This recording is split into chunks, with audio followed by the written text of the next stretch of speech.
समझ के अपने आप को इस काबिल बनाओगे कि अपने टीम में ये आप डुप्लीकेशन कर पाओ। Thank you so much. देखिए, हम अभी सर ने तो आपको डिटेल इंफॉर्मेशन बेसिक दे दिया। हम अभी अपने सिर्फ फ्यूचर शेयर्स के बारे में बात करते हैं। जो मैंने लास्ट टाइम टॉपिक लिया था उसी को मैं एक बार फिर से दोहराना चाहूंगा। देखिए दोस्तों, हमारा फ्यूचर शेयर्स का प्राइस स्टार्ट हुआ था 0.10 से मई महीने में, और 0.10 पे कितना शेयर्स कंपनी अलॉट करने वाला था वो हर पायदान पे कंपनी ने दिया है कि हम इस पॉइंट पे इतना शेयर्स डिस्ट्रीब्यूट करने वाले हैं। और कंपनी वैसा करते करते हम आज देख पा रहे हैं कि हम 0.98 तक पहुंच चुकी है और सिर्फ 2 कदम दूर है 1 यूरो का रेट अचीव करने के लिए। बट जैसे हमारे शेयर्स का कैलकुलेशन होगा, रेड आईडी ग्रीन आईडी जिनका पीवी हुआ है जिनका नहीं हुआ है वो सारा कैलकुलेशन होके एक फिगर आएगा सामने हमारे, और हम फिर इस शेयर्स का रेट को 10 से 15 यूरो 0 सेंट से नीचे आता हुआ देखेंगे। और उसके बाद फिर कंपनी तय करेगा कि वो पूरा का पूरा स्टेक उनको उनके पास रखना है या हमें और कंपनी नए यूजर्स के लिए उसको डिस्ट्रीब्यूट करना चाहेगा। तो आने वाले न्यूज़लेटर में और उसके बाद कैलकुलेशन होने के बाद हमें पता चलेगा ही। हम ये देखते हैं दोस्तों कि हमें शेयर्स मिलते कैसे और कंपनी हमारा शेयर का डिस्ट्रीब्यूशन करते कैसे। ये चीजें समझने के लिए हम 6 मुद्दों को समझते हैं और 6 तरीके से कंपनी जो हमें डिस्ट्रीब्यूशन करता है शेयर्स का वो किस तरीके से। सबसे पहला, कंपनी रजिस्ट्रेशन बोनस यूजर, जो हम रजिस्ट्रेशन करते हैं उसके पीछे कंपनी जो हमें शेयर्स देती है 50 यूरो के वो हमें मिलते हैं। सेकंड होता है रजिस्ट्रेशन बोनस फ्रॉम टीम, उसके तरीके से हमें सेकंड टाइप से शेयर्स का मिलना होता है। तीसरा होता है sponsor 10x bonus. Sponsor 10x bonus मतलब जो कंपनी ने पीछे कैंपेनिंग चलाया था उसमें कंपनी ने स्पॉन्सर के 10 गुना बोनस के तौर पे हमें शेयर्स दिए थे, वो तीसरा पायदान है। चौथा है वेरिफिकेशन बोनस फ्रॉम टीम, जो अपना टीम 7 लेवल में वेरिफिकेशन करता है और हर लेवल से हमें जो शेयर्स का डिस्ट्रीब्यूशन होता है वो वेरिफिकेशन टीम बोनस में आता है।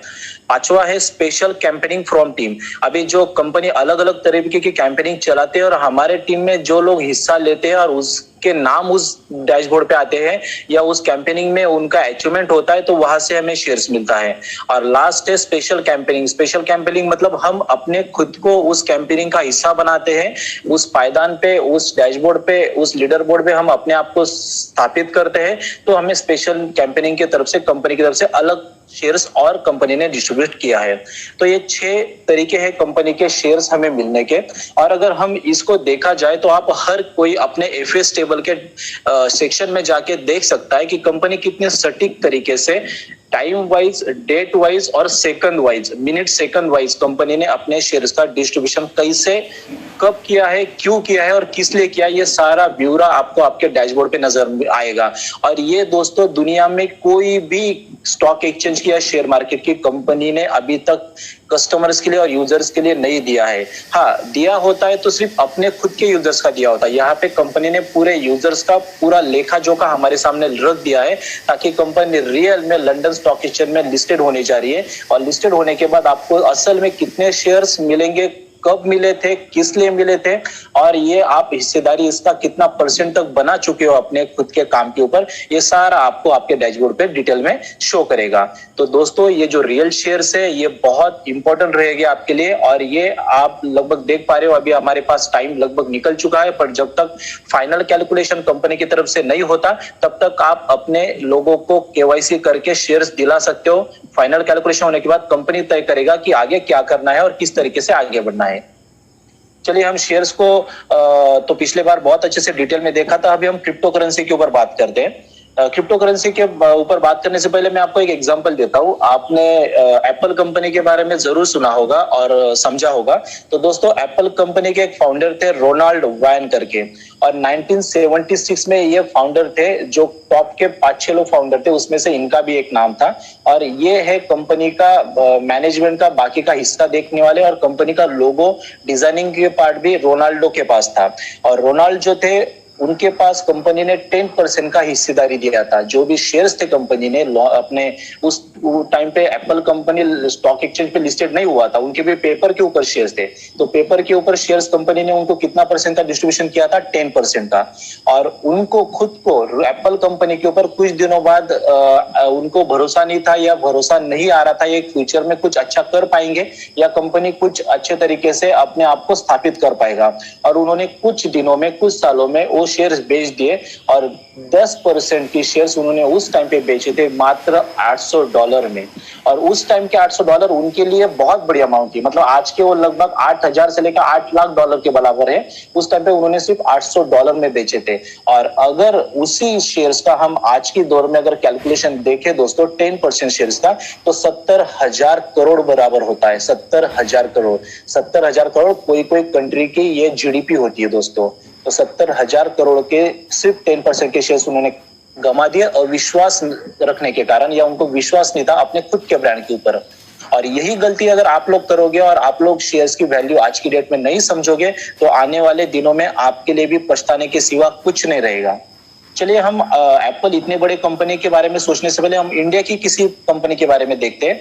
मारुति सुजुकी। मारुति सुजुकी आप सभी को पता होगा और आप सभी को वो आपके जुबान पे नाम भी है।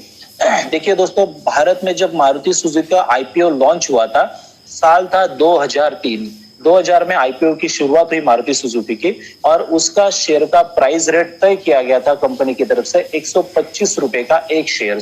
और उस हिसाब से लोग आईपीओ लेते हैं। आईपीओ एक बल्क में लेते हैं, 1000 शेयर, 5000 शेयर, 10,000, उनको बोलते हैं आईपीओ। और उसमें जब बल्क में आईपीओ लेते थे तो प्रति शेयर उनको गिरा 125 रुपए का। और दोस्तों उसी शेयर्स का अगर हम कुछ सालों के बाद मतलब 2014-15 की अगर बात करें तो उसी शेयर्स की प्राइस थी दोस्तों एक शेयर की 6,825 रुपए। मतलब 125 से लिया वाला शेयर 10 सालों में कितने गुना हो गया? लगभग 100 टाइम से भी ज्यादा। और आज की डेट में हम देखे जाए तो रोज की 4,000 कार लगभग डेली की बेची जाती है मारुति सुजुकी की। मतलब मुझे कहने का मीनिंग आपको ये बताने का है कि दोस्तों कोई भी ब्रांड जब स्टार्ट होता है उसका एक इनिशियल स्टेज होता है। इनिशियल स्टेज में वो अपने आप को स्थापित करता है। जो भी बड़े बड़े ब्रांड मार्केट में उतरते हैं वो अपने आप को स्थापित करने में उनको टाइम लगता है। फिर जाके जब ग्रोथ आता है, उनका इकोनॉमिकल एक एटमॉस्फेयर क्रिएट होता है, मैन पावर बढ़ता है, क्राउड बढ़ता है, तब जाके कंपनी एक अलग स्टेज पे जाती है या 3-4 साल बाद अपने आप को स्टेबल कर पाती है। पर यहाँ पे तो पूरी उल्टी गंगा बह रही है। अगर हम जाल अक्सर में देखा जाए तो क्राउड भी बहुत बड़ा है, शेयर्स का प्राइस भी €1 से लॉन्च हो रहा है और पूरे दुनिया में कंपनी अपना डंका बजा चुका है, लीगली, टेक्निकली, ऑफिशियली, सभी चीजों में। तो आपको क्यों इस चीज में आप इस चीज को नंदा करते हो या फिर इस चीज को क्यों नहीं समझ पा रहे हो?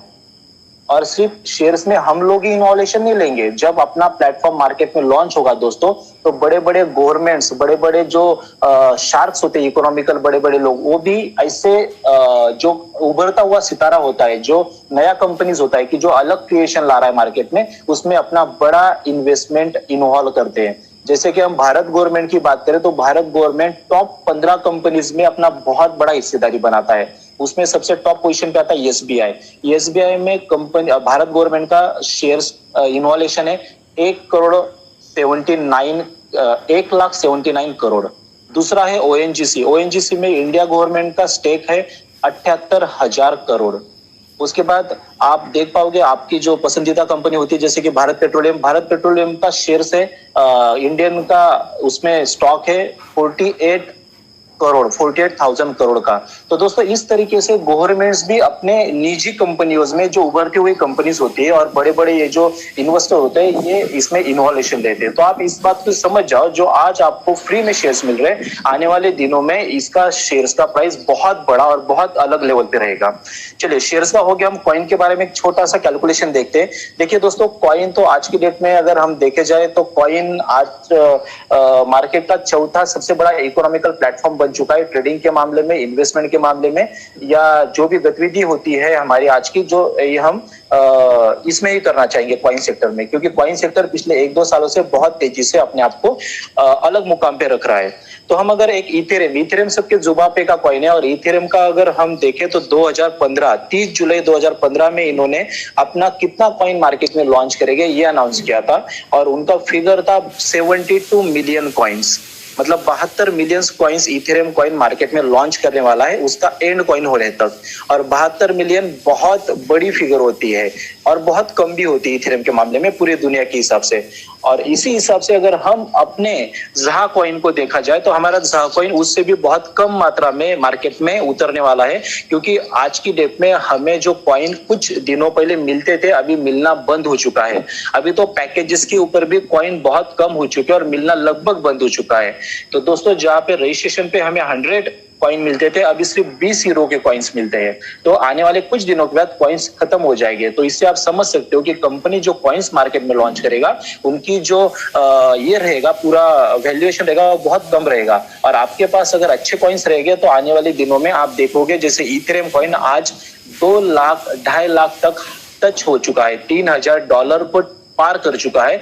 उसी तरीके से अपना coin with in 1 to 2 year इस मैजिकल फिगर को छू सकता है। और आपके पास 1000, 2, 5000 भी कॉइन होते हैं दोस्तों, तो आप खुद कैलकुलेशन करके अपना खुद का पोर्टफोलियो देख सकते हो।